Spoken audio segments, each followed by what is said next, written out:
Hello, my dear students. Myself Pushpendra Bhardwaj, Assistant Professor, Department of Education, Jyoti Vidyapeeth women's university Jaipur.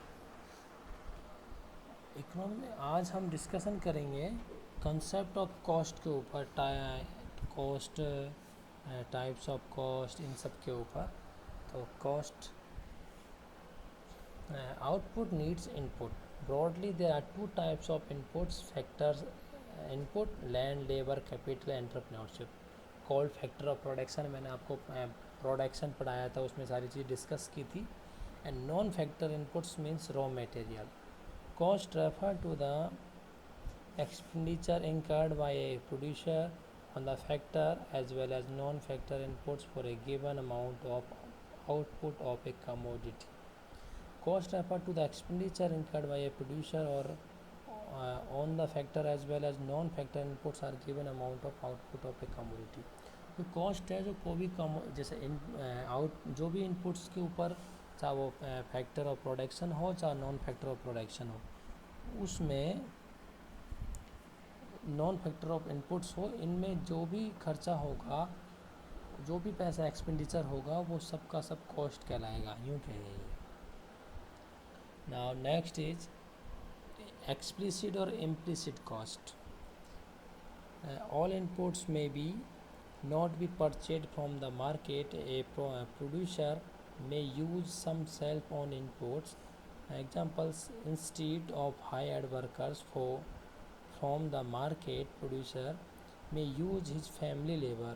Likewise, a producer may use his own land instead of taking its on lease. Expenditure incurred by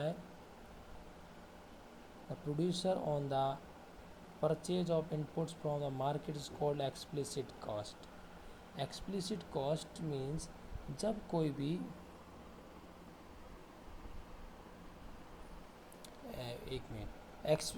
estimated expenditure on the use of self-owned inputs is called an implicit cost. In economics, total cost is estimated considering both its elements by explicit cost and implicit cost. It must be mentioned as the outset that is economic cost is always measured as opportunity cost, and we know that opportunity cost of an activity is measured in terms of the total sacrifice involved in undertaking that activities. Thus, cost of producing a given amount of output always implies opportunity cost of producing that output, and it is measured in terms of sacrifice involved in producing that output. तो जो हम बात कर रहे हैं explicit cost और implicit cost. Explicit cost का मतलब सीधा सा बात है, मैं सीधी सी एक छोटा सा एग्जांपल्स लूँ. अगर मैं कोई भी एक फैक्ट्री स्टार्ट करना चाह रहा हूँ, उस फैक्ट्री में मैं वर्कर, बाहर के लोग लेबर रख रहा हूँ, तो बाहर के हैं, उनको मुझे सैलरी देनी पड़ रही है, वेजेस देनी पड़ रही है, और लैंड है मैंने वो परचेज की है, और ये सब का जो जो जो टोटल होगा, सम होगा, उसको हम एक्सप्लिसिट कॉस्ट कह सकते हैं.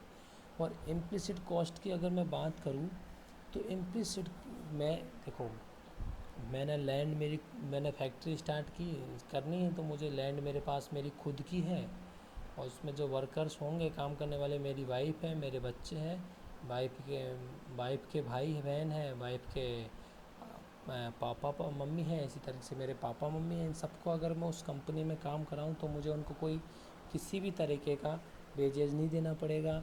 मेरे को खुद को लैंड परचेज करने की ज़रूरत नहीं पड़ेगी. तो ऐसी चीज़ें जो हमें स्पष्ट रूप से जिनको हम यूज़ तो करते हैं लैंड, उनकी कॉस्ट हमें प्रॉपर रूप से शो नहीं होती है, तो उसे हम इम्प्लिसिट कॉस्ट कहते हैं. एक्सप्लिसिट को अकाउंटिंग कॉस्ट भी कह सकते हैं, एक्सटर्नल रिसोर्स कॉस्ट भी कहते हैं. और इम्प्लिसिट कॉस्ट को implicit cost is also called internal resources cost और economic opportunity cost. Now we will discuss economic cost equal to explicit cost plus implicit cost. Cost equal to opportunity cost. Explicit cost chart है एक, अब e notes में आप देखेंगे तो opportunity cost of hiring purchasing inputs from the market, payment paid by firm to other for her for hiring purchasing inputs from the market. Implicit cost, opportunity cost of using cell phone inputs, market value of cell phone input and their next best alternative use. ये जो implicit cost implicit यही अंतर है, खुद की है एक तो, एक खुद की नहीं है, वो परचेज कर रहा है. एक छोटा सा एग्जांपल है, टोटल कॉस्ट निकालनी है, उसमें total cost equal to explicit cost plus implicit cost.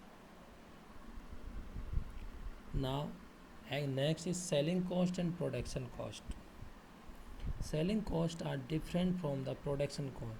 Selling costs refer to the expenditure incurred by the producer in order to promote sale of the commodity. Expenditure on advertisement is an important component of selling cost. Production cost Production cost refer to the expenditure incurred by a procedure used in the process of production of factor as well as non-factor inputs. In the present chapter, we are focusing only on production cost as perceived in the syllabus. It may be repeated that given the price of different inputs, production costs are entirely a matter of technical relationship between inputs for a commodity and its output. Selling cost और production cost दोनों में different है. Selling cost expenditure जो procedure order देने के लिए जो procedure है इन ऑर्डर, तो इनका जो एक्सपेंडिचर होगा उसको सेलिंग कॉस्ट कहेंगे. प्रोडक्शन कॉस्ट जो फैक्ट्री में जो प्रोडक्शन होगा वो सब cost.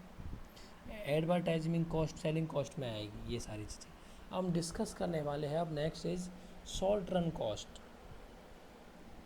Short run is a period of the time during which some factors are fixed and some are variables. Accordingly, short run costs are divided into two components: fixed cost referring to expenditure on fixed factors and variable cost referring to expenditure on variable factors. Total cost equal to total fixed cost plus total variable cost. TC equal to TFC plus TBC. Okay. Now fixed cost. In short period, cost of fixed factors are known as fixed cost. जो fix है, there is also called supplementary cost or overhead cost or indirect cost. Fix cost को overhead cost, supplementary cost, overhead cost और indirect cost भी बोलते हैं. These costs do not change with the change in output. ऐसी ये cost होती है, output के साथ चेंज नहीं होती है. इवन व्हेन आउटपुट से zero, fix cost remain the same. अगर हमारा आउटपुट अगर हो रहा हो, इन प्रोडक्शन हो रहा हो या ना हो रहा हो, बिल्कुल जीरो हो, चाहे एक वो 1 लाख यूनिट्स हो, इससे कोई इफेक्ट नहीं पड़ता है.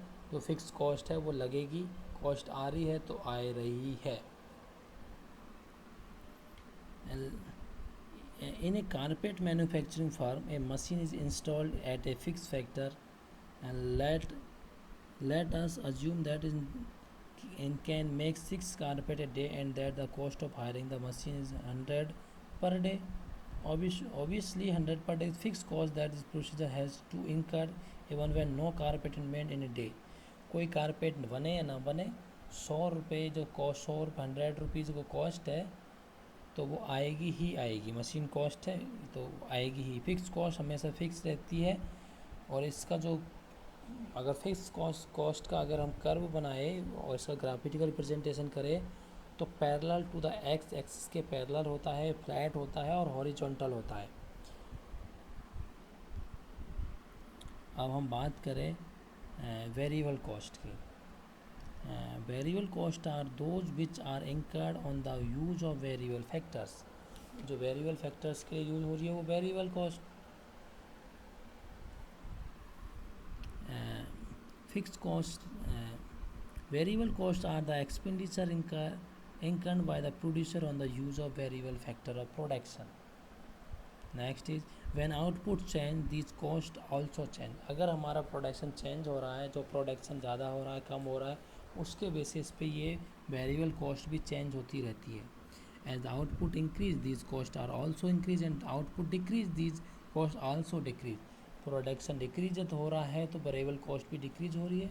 अगर हमारा प्रोडक्शन है वो इंक्रीज हो रहा है तो हमारी वेरिएबल कॉस्ट भी इंक्रीज ही होगी। When output zero then cost are also zero. जो वेरिएबल कॉस्ट है, अगर प्रोडक्शन नहीं हो रहा है, फिक्स कॉस्ट तो जीरो नहीं होती है, जितनी है उतनी ही रहेगी।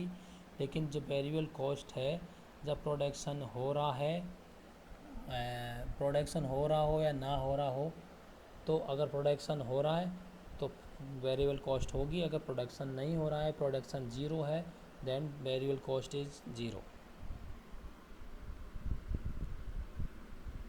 Variable cost includes expenses like purchases of raw material, wages of casual labor, expenses on the motive power of electricity, wear and tear expenses। ये सारे एक्सपेंसेस। इसके अगर हम फ्लैट की बात, कर्व की बात करें, इसका ग्राफिकल रिप्रेजेंटेशन करें, क्योंकि ये प्रोडक्शन के साथ चेंज ऊपर नीचे चेंज होती रहती है।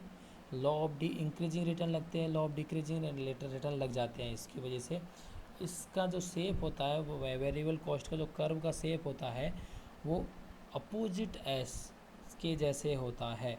उल्टा एस होता है ना, उल्टा एस के जैसे होता है, क्योंकि टीबीसी स्टार्टिंग में इंक्रीजिंग रिटर्न की वजह से घटती हुई रेट से बढ़ती है, डिक्रीजिंग रेट से इंक्रीज होती है, बाद में ये इंक्रीजिंग रेट से इंक्रीज होती है। इस वजह से ये उल्टे S, opposite S, TBC flag shape होता है इसका।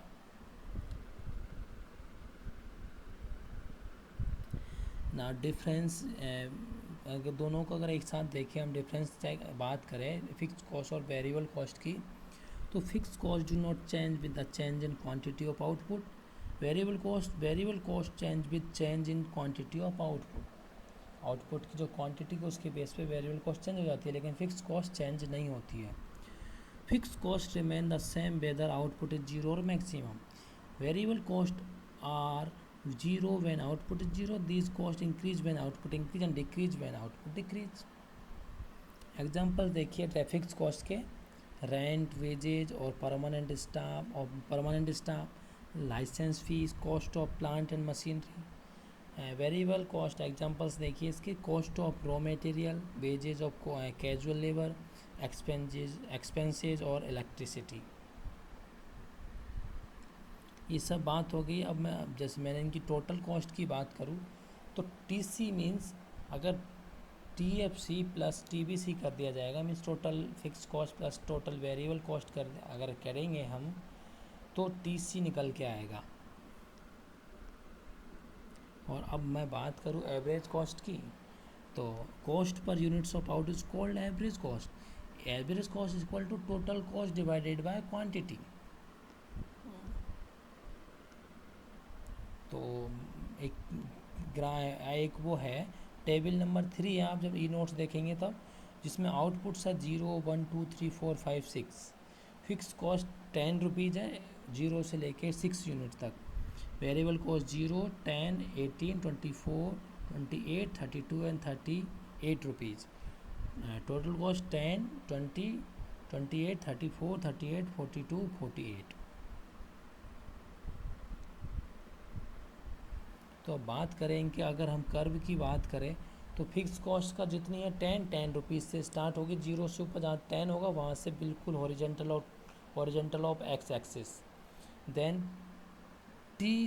जो टीबीसी होगी, टीबीसी अगर प्रोडक्शन 0 है तो 0 से स्टार्ट रहेगी, वो बिल्कुल 0 से, जहाँ 0 जो एक्स और वाई स्टार्ट हो रहे हैं जहाँ से, तो 0 पे स्टार्ट होगी, फिर ये बढ़ेगी आगे प्रोडक्शन के साथ साथ बढ़ेगी। टीसी कहाँ से स्टार्ट होगी, टीसी अगर टीबीसी ऐड की जाए टीएफसी में तो 10 रुपीज़ आएगा, तो मीन्स टोटल कॉस्ट इज़ 10, चाहे प्रोडक्शन हो रहा हो ना चाहे नहीं हो रहा। तो टीसी कहाँ से स्टार्ट होगी, जहाँ से जो फिक्स कॉस्ट है वहाँ से स्टार्ट होगी, ऊपर से 10 रुपीज़ से। तो टीएफसी ये बात होगी है, TFC is constant at all levels of outputs. TBC increases, output increase. TC is parallel to TBC. So that a difference between TC and TBC. Okay. Now average cost. Average cost बता दिया मैंने, like average cost the cost per unit of total output produced. It is also called unit cost of production. इसका table number 4 देखेंगे हम. Outputs है 0 1 2 3 4 5 6 units. TC 10 20 28 34 38 42 48. तो divided by 10 divided by 0 means infinite. 1 divided 20 divided by 1 equal to 20. इसी तरह की जितनी units है और TC को यूनिट्स के डिवाइडेड करेंगे तो एवरेज कॉस्ट निकल के आएगी हमारी. Average fix and variable components of AC की बात करें, एवरेज कॉस्ट निकालेंगे तो ABC average variable cost plus average fix cost जो होगी उसको एवरेज कॉस्ट को निकल के आएगी. अगर तो मैं बात करें अब average cost the sum total of average fix cost and average variable cost. AC equal to AFC plus ABC. AC equal to average cost, AFC equal to average fix cost plus ABC equal to average variable cost. Average fix cost is the fix cost per unit of output. जो वो output है पूरी की पूरी एक unit जो fix cost की, उससे जो यूनिट्स के आउटपुट होगा वो एवरेज फिक्स कॉस्ट. जो एवरेज फिक्स कॉस्ट होता है इसका जो कर्व अगर हम बात करें तो ये रेक्टेंगुलर हाइपरबोला बनता है. जैसा कि यूनिटरी इलास्टिसिटी में आपको बात की थी, यूनिटरी इलास्टिसिटी के डिग्री ऑफ इलास्टिसिटी पढ़ी थी आपने, तब यूनिटरी इलास्टिसिटी का जो कर्व बनता है वो रेक्टेंगुलर हाइपरबोला ही बनता है. TFC is rectangular hyperbola so that TFC decrease as output increase and AFC decrease as output increase. AFC into Q at any level of output is the same because AFC into Q equal to TFC. Okay, तो ये बात हो गई rectangular hyperbola है जो इसका shape होता है ये AFC होता है. अब बात करें हम एवरेज वेरिएबल कॉस्ट की.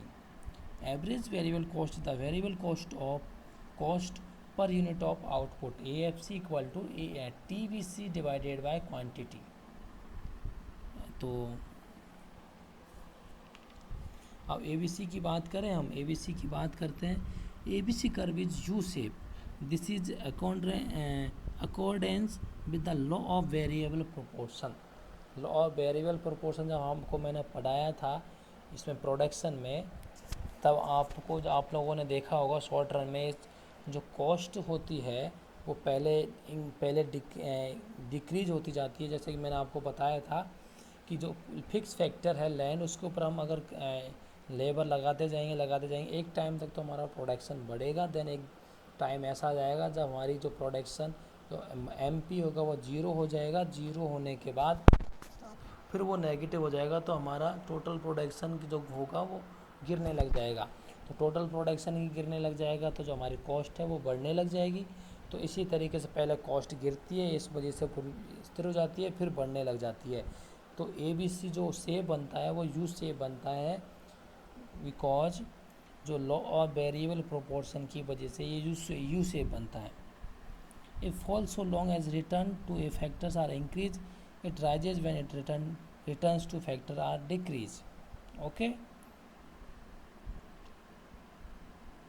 अब मैं बात करूँ AC as the summation of AFC and ABC. AC curve is vertical summation of AFC and ABC curves. It is vertically adding up the value of AFC and ABC at different level of output. जो AC is the vertical summation of ABC and AFC is different level of output. जो हम बात करेंगे AC, ABC, FC की बात कर रहे हैं. अब बात करते हैं हम तो आज हमने एक और बात कॉस्ट की बात कर लेते हैं MC की. हम marginal cost is the change in total cost when A additional unit of output and produce. जैसे ही हमने MP की बात की है, मैंने इसी तरीके से इससे पहले आपसे MU की बात कर सकते हैं. वही बात चीज़ मार्जिनल कॉस्ट की ही होगी. AC और ये MC की बात वही है. एडिशनल यूनिट का अगर प्रोडक्शन करने पर आउटपुट होना प्रोडक्शन करने पर टोटल कॉस्ट में जो चेंजेज होंगे वो सी ही है।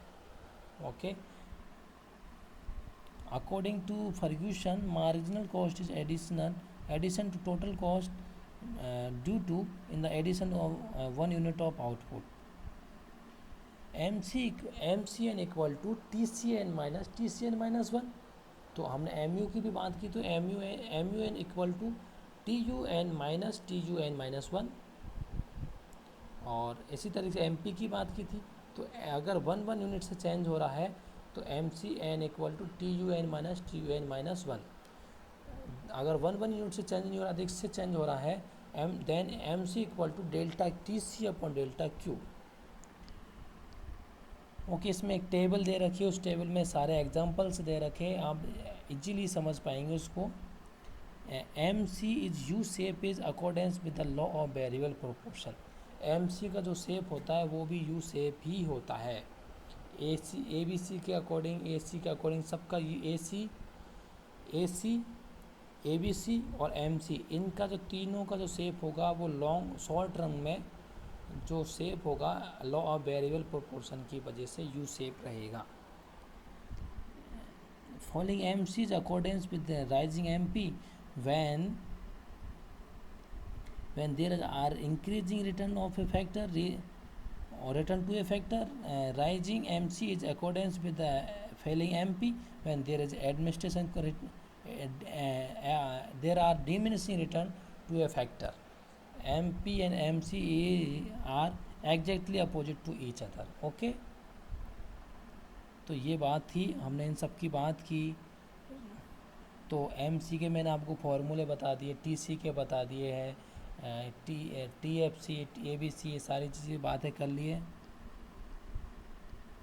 एक बात करते हैं अब M C is variable cost only. It's need to be noted with emphasise that M C is additional cost corresponding to an additional unit of output. By definition, additional cost cannot be fixed cost. It can only be variable cost. Accordingly, the sum total of variable cost corresponding to different units of output to n units become TBC. Thus, MC equal to TBC. जो MC होती है वो MC होती है वो TBC ही होती है। मान के चलो TBC होती है, क्योंकि TC जो वेरिएबल फिक्स कॉस्ट है वो तो फिक्स रहती है, एमसी चेंज रहती है, ऊपर से पहले गिरेगी फिर बढ़ेगी, इस तरीके से। तो एमसी होती है वो एमसी टीबीसी ही होती है। टीबीसी में जिस तरीके जो चेंज होंगे वो एमसी में सारे चेंजेस होंगे। तो MC is close related with TBC. Okay, then MC equal to TBC.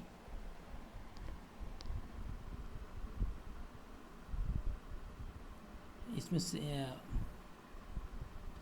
Okay बच्चों, आज इन सब के ऊपर डिस्कशन किया। नेक्स्ट क्लास में नेक्स्ट टॉपिक के साथ मिलेंगे बच्चों। Thank you so much.